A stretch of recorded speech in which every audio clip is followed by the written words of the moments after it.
Halo,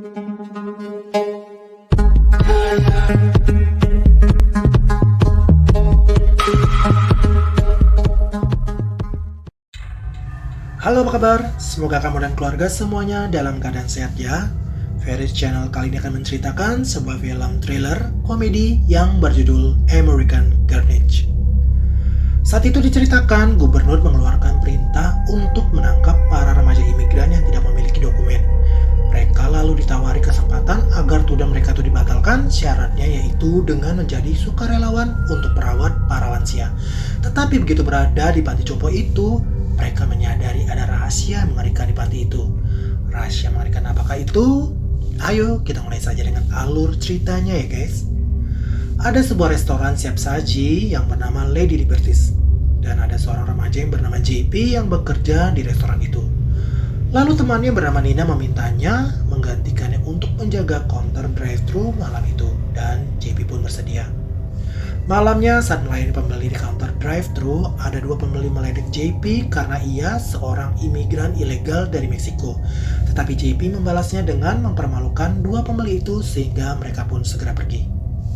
Mobil berikutnya ternyata mobil Andrea, teman adiknya JP yang bernama Lily.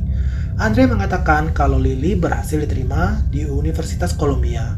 Hal ini tentu membuat JP kaget dan sangat bangga.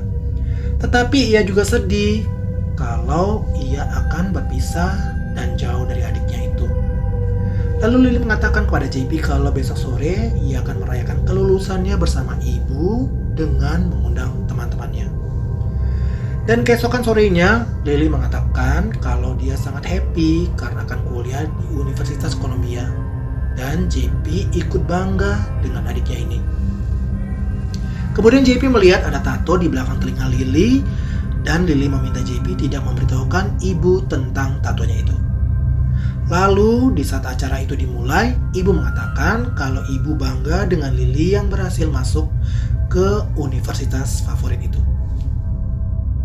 Belum lama ibu berbicara, tiba-tiba saja rumah mereka disergap oleh beberapa pasukan yang diperintah gubernur untuk menangkap imigran yang tidak memiliki dokumen.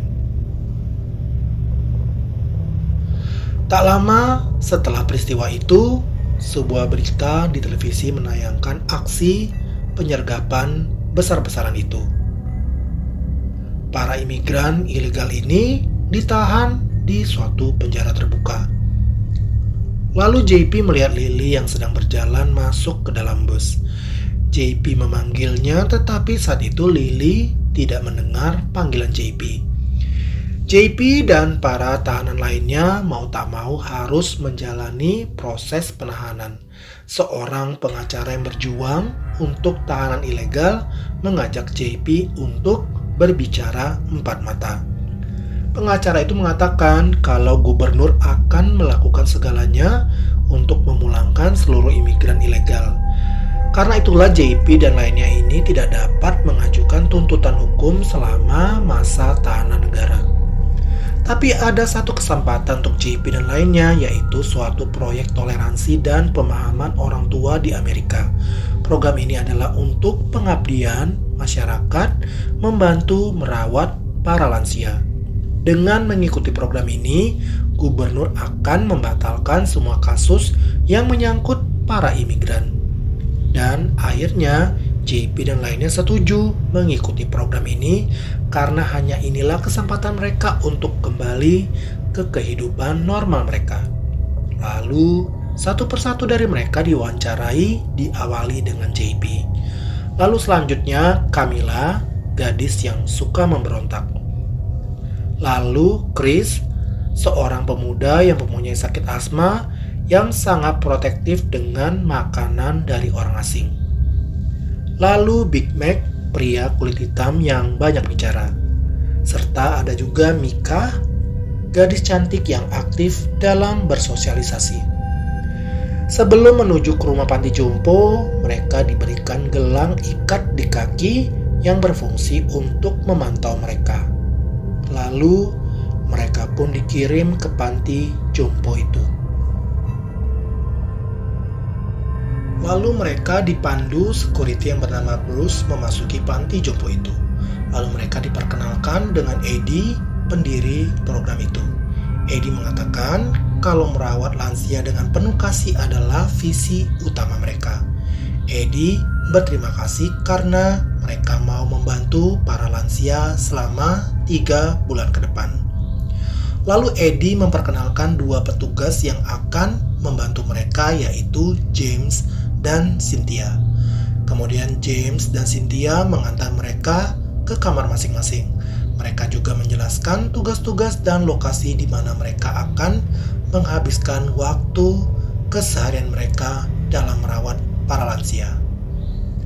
Saat itu JP melihat seorang lansia yang sedang duduk di halaman yang kemudian diketahui bernama Greta. Singkat cerita, mereka pun berkumpul lagi untuk makan siang. Chris berkata kalau ia tidak sudi memakan makanan yang disajikan. Mereka berlima pun menjadi akrab satu sama lain. Tak lama James menghampiri mereka lalu memberikan seragam perawat kepada mereka. Lalu mereka dibawa ke bangsal tempat para lansia berkumpul. Mereka pun berpencar untuk mencari lansia mana yang membutuhkan mereka. Saat itu JP mendekati Greta. JP menawarkan diri untuk merawat Greta. Lalu Mika datang meminta JP untuk membacakan buku kepada Greta. Tetapi saat JP membacakan buku itu, tiba-tiba saja Greta bereaksi. Lalu Cynthia datang dengan sebuah alat kejut yang membuat Greta pingsan. James dan Cynthia lalu membawa Greta ke kamarnya. Keesokannya di saat makan siang, Chris masih belum menyentuh makanan apapun. Malah, Chris berencana untuk kabur dari sana. Chris mengatakan kalau ia curiga sepertinya ada yang mengawasi mereka dari balik sebuah ruangan di tempat makan itu. Lalu Chris beranjak mendekati pintu ruang makan dan bermaksud untuk membukanya. Teman-teman berusaha mencegah. Dan benar saja saat Chris berusaha membuka pintu itu, tiba-tiba saja alarm berbunyi dan datanglah 2 security dan mengeluarkan alat kejut listrik yang mengakibatkan Chris tidak berkutik. Lalu mereka menyeret Chris keluar dari sana. Pada malam harinya, JP terbangun karena ia mendengar sesuatu. Ia keluar dari kamar dan menuju ke toilet. Saat ia kembali lagi ke kamarnya, JP melihat ada seseorang di sana. Ternyata seorang nenek yang berkata kalau Virgil yang akan membebaskanmu. JP bingung apa maksud perkataan si nenek. Dan tiba-tiba saja nenek itu menyerang JP. JP pun berteriak sehingga beberapa petugas lain pun datang. Dan nenek itu ditempel alat kejut listrik dan petugas membawa nenek itu ke kamarnya kembali. Keesokan harinya, Eddie membawa JP dan teman-teman lainnya ke bangsal B. Di bangsal ini khusus untuk merawat lansia yang mengalami demensia, yaitu kemunduran daya berpikir dan mudah lupa. Eddie berkata kalau semalam pintu tidak terkunci yang menyebabkan salah satu dari mereka keluar dan menyerang JP. Saat makan siang, JP heran mengapa Chris tidak ada bersama mereka. Camilla mengatakan mungkin Chris berhasil kabur dari sana. Tetapi Meg bilang kalau itu tidak mungkin karena ia menemukan inhaler milik Chris di koridor depan kamar Chris. Jadi tidak mungkin Chris meninggalkan obat sesak nafasnya itu. Pada malam harinya, Meg membawa Greta ke kamar Phillips. Meg bermaksud menyalakan TV supaya mereka bisa nonton TV bersama. Tapi saat itu tiba-tiba saja Phillips sekarat dan mulai bereaksi. Meg bertanya kepada Greta tentang apa yang terjadi. Tapi tiba-tiba saja Phillips bereaksi. Meg lari ketakutan melihat Phillips berubah menjadi sangat mengerikan. Esok paginya, jasad Phillips dievakuasi. Di saat itu Eddie memberi klarifikasi atas kejadian yang menimpa Phillips. Eddie mengatakan kalau ia tidak tahu mengapa hal ini bisa terjadi, tetapi Eddie berjanji akan menyelidikinya. Lalu Eddie meminta JP untuk ikut dengannya ke halaman. Di sana ada burung hantu milik Eddie yang bernama Virgil. Eddie mengatakan kalau Virgil adalah penjaga pintu gerbang panti itu, baik pintu di dalam maupun pintu di luar. Eddie kemudian mengatakan kalau mempercayakan panti ini kepada mereka. Eddie tidak mau James dan JP berselisih. Dia meminta James dan JP untuk berdamai. Lalu JP merangkul James. Tetapi James tetap saja angkuh dan mengancam JP. Kesempatan itulah dimanfaatkan JP untuk mengambil kunci dari saku James. Lalu JP berhasil menggunakan kunci itu untuk membuka gelang alarm yang ada di kakinya. Dia juga menghampiri kamar Meg dan memberikan juga kunci itu kepada Camilla. Camilla senang dan memuji keberanian JP. Kemudian JP juga mendatangi kamar Mika dan memberikan kunci itu kepada Mika. Pagi harinya saat sedang ngobrol bersama Meg, tiba-tiba perhatian JP tertuju pada Greta. Lalu dia pun menghampiri Greta yang saat itu sedang bermain kertas origami, persis yang sering dilakukan Lily. Lalu JP bertanya dari mana asal kertas itu, dan seperti biasanya Greta tiba-tiba berteriak. Tak lama James dan Cynthia datang menempelkan alat kejut listrik supaya Greta pingsan. Mereka lalu membawa Greta ke bangsal B. Kemudian Mika mendatanginya dan JP menceritakan kalau Greta sering membuatnya kaget dan panik. Saat mereka berkumpul, Camilla datang dan mengatakan kalau ada bekas suntikan di belakang lehernya. Camilla mengatakan kalau ada hal yang aneh yang terjadi di panti ini. Malam harinya saat tidur, JP baru menyadari di kertas origami Greta tadi ada tulisan minta tolong. Lalu JP menyelinap keluar kamar untuk menemui Greta. Tapi setelah sampai di kamar Greta, tiba-tiba terdengar langkah kaki dan suara, yaitu James dan Cynthia yang mendatangi kamar Greta. Terdengar suara Cynthia mengatakan akan menggandakan dosis kepada Greta. Saat James dan Cynthia sudah pergi, JP pun keluar dari persembunyiannya dan melihat tato Greta yang persis dengan tato Lily. JP kaget dan tersadarlah kalau Greta ini adalah Lily adiknya. Tapi di saat akan pergi dari sana, tiba-tiba James datang dan memukulnya. Pagi harinya saat makan bersama, Meg bertanya mengapa JP tidak terlihat. Kemudian mereka bertiga menyusun rencana untuk menyelinap ke kantor Eddie. Saat James sudah keluar, Mika dan Meg masuk ke dalam kantor, sedangkan Camilla berjaga-jaga di luar.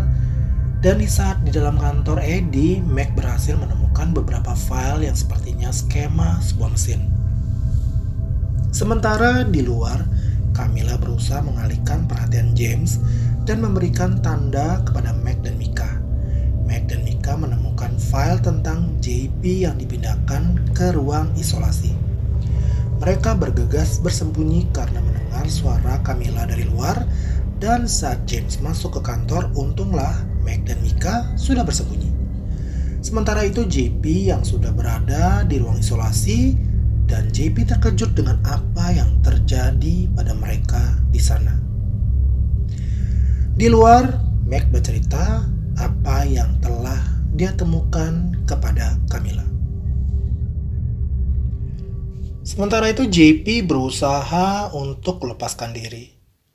Dan di scene lain, Eddie pergi ke restoran burger untuk menemui pemiliknya, yaitu Pak Gubernur. Mereka membahas tentang isi daging di dalam burger dan produk di restoran itu. Sementara itu JP berusaha kabur dari ruangan itu, lalu Meg pura-pura pingsan dan dibawa ke sebuah ruangan. Cynthia menyiapkan suntikan untuk Meg. JP yang ingin kabur dari sana berusaha membuka pintu itu dengan memasukkan password. Lalu ia teringat kata-kata Eddie yang mengatakan kalau Virgil adalah penjaga pintu luar dan dalam. Lalu JP mencoba mengetik kata Virgil untuk password di pintu itu, dan benar saja, akhirnya pintu itu dapat terbuka dengan password Virgil. James yang menyadari kalau JP sudah kabur berusaha mencarinya dan menghubungi yang lain. Di saat yang sama, JP masuk ke sebuah ruangan tempat produksi yang mengerikan itu. Ternyata para lansia itu adalah anak-anak imigran yang telah dibuat menua dengan menggunakan proses tertentu agar daging mereka menjadi lembut dan siap untuk digiling di mesin penggiling daging, lalu siap dimakan. JP yang melihat hal itu berusaha kabur dari sana, dan Mika melihat JP lalu berusaha menghentikannya. JP berusaha menjelaskan apa yang telah dilihatnya kepada Mika, dan ternyata Mika tiba-tiba menempelkan alat kejut ke leher JP. Akhirnya JP pun pingsan, dan ternyata Mika ini sekomplotan dengan James, guys. Ketika JP siuman, dia sudah bersama Eddie, dan Eddie menyuruh JP untuk tenang karena adrenalinnya memicu otot menjadi kaku dan akan merusak rasa daging. JP lalu menuduh Eddie sebagai kanibal, tetapi Eddie menyangkal karena ia tidak pernah memakan hasil produksinya. Eddie menjelaskan kalau ia mendapat ide untuk menjadikan para imigran ini sebagai ternak, dan ternyata Mika ini adalah mata-matanya Eddie. Eddie juga mengatakan kalau pengacara yang bekerja sama dengannya untuk membawa para imigran ke panti ini. Kemudian Eddie menunjukkan betapa canggihnya alat otomatis pembuat daging itu. Sementara itu, Camilla berusaha membuka gelang alarm yang ada di kakinya. Lalu Camilla melihat ada kunci yang tergantung, ternyata itu adalah Meg yang bersembunyi di atas ventilasi. Camilla berusaha keluar dari kamar menuju ke ruang makan. Camilla mencurigai sebuah cermin besar yang ada di sana. Lalu Camilla memecahkannya dengan kursi, dan betapa kagetnya Camilla, ternyata benar dugaan Chris kalau selama ini mereka seperti diawasi dari ruangan itu. Camilla yang tertekun itu tiba-tiba saja ada tangan yang memeluknya dan menariknya dengan kuat dari belakang. Lalu kembali ke JP yang sudah bersama Mika. Mika mengatakan kalau mereka dibius secara perlahan, mulai dari air minum yang dilarutkan dengan obat penenang yang memicu halusinasi dan teror di malam hari. Mereka juga menambahkan suntikan hormon yang mengubah otot tanpa lemak menjadi daging yang empuk. Hal ini membuat tulang melemah, demensia, dan penuaan dini. Hal ini menjadikan mereka ternak yang sempurna. Selain itu, mereka yang telah disuntik hormon ini tidak akan mati dengan tenang. Gen refleksi dan efek hormon tersebut membuat tubuh si korban akan menghancurkan dirinya sendiri dengan kekuatan ganda. Hal ini sama yang terjadi dengan Phillips saat ia meninggal dunia. Dan setelah korban meninggal, daging dari jasad korban itu pun siap untuk diproses. JP kini bergabung dengan Camilla yang sudah bernasib sama dengannya. Lalu JP bertanya di mana Meg. Camilla menjawab kalau ia hanya tahu kalau Meg berusaha kabur dari sana. Lalu JP dan Camilla merencanakan untuk kabur dari panti itu. Kemudian JP mendekati Grita yang ternyata itu adalah Lily. Ia berusaha untuk membuat Lily mengingatnya. Lily pun tersenyum melihat JP bersamanya. JP pun berjanji akan membawa Lily keluar dari sana. Sementara itu, Mika bersama James dan Cynthia mendatangi bangsal B. Mereka mendapati Camilla yang belum tidur. JP lalu bersembunyi di dalam sebuah ruangan. Saat Bruce masuk, JP menyerangnya, tetapi Bruce dapat melawan JP dan menarik serta mencabut paksa selang infus yang ada di tangan JP. Tiba-tiba Camilla menendang meja sampai jatuh. Lalu semua lansia itu pun berjalan mendekati dan mengepung mereka bertiga. Saat itu JP berusaha keluar dari ruangan tadi, tetapi Bruce melihat JP dan mengejarnya. Sementara di ruangan tadi, Mika, James, dan Cynthia kewalahan menghadapi para lansia yang mengamuk menyerang mereka. Sementara di atas, Meg merangkak untuk berusaha kabur. Dari atas, Meg melihat JP yang membutuhkan pertolongan. Dan Meg berhasil melumpuhkan Bruce yang membawa JP untuk kabur. Kondisi di sana pun semakin kacau. JP dan Meg keluar dari kekacauan itu. Mereka menemukan Camilla yang saat itu sedang membawa Lily. Lalu JP dan kawan-kawan berhasil masuk ke dalam lift. Dan mereka sempat melihat Mika, James, dan Cynthia yang tewas diamuk para lansia. JP berjalan keluar lift untuk mencari jalan keluar, sementara Meg memimpin para lansia untuk keluar dari sana. Tak lama JP bertemu Chris yang saat itu dikurung, dan di saat itu tiba-tiba Eddie menyerang JP. JP mencoba melawan dengan memukul kepala Eddie, dan terjadilah perlawanan antara JP dan Eddie. Camilla dan Lily pun sampai di sana, sementara Eddie meletakkan JP di mesin penghalus daging. Camilla mengendap diam-diam untuk menyerang Eddie, dan akhirnya Camilla berhasil menyelamatkan JP. Dan di saat itu, tiba-tiba tubuh Chris bereaksi. Lily yang melihat itu langsung membuka kurungan Chris. Di saat itu pula, Chris langsung menyerang Eddie. Dan di saat Eddie sekarat, tubuhnya pun diletakkan di mesin penghalus daging. Dan akhirnya, tubuh Eddie yang sekarang masuk ke dalam mesin penghalus daging itu.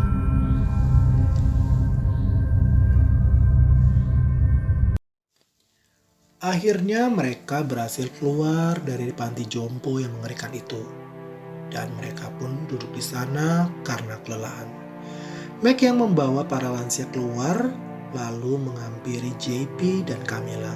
Saat itu Meg panik melihat JP dan Camilla yang tidak bergerak. Di televisi, berita menayangkan aksi Dr. Eddie dan kaburnya gubernur. Para ilmuwan juga mencari tahu bagaimana caranya untuk memulihkan para korban. Selain itu, pengacara yang kerjasama dengan Dr. Eddie juga sudah ditangkap. Di akhir cerita, ternyata Meg ini diprank oleh JP dan Camilla yang tadi pura-pura tidak bergerak. Dan film pun berakhir. Nah, sekian dulu alur cerita kali ini ya guys. Bagaimana menurut kalian ceritanya? Ketik di kolom komentar ya. Oh ya, yang belum subscribe, jangan lupa subscribe ya guys, supaya saya semakin semangat untuk membuat video-video berikutnya. Dan terima kasih buat kamu yang sudah nonton. Saya pamit undur diri. Sampai jumpa. Dadah.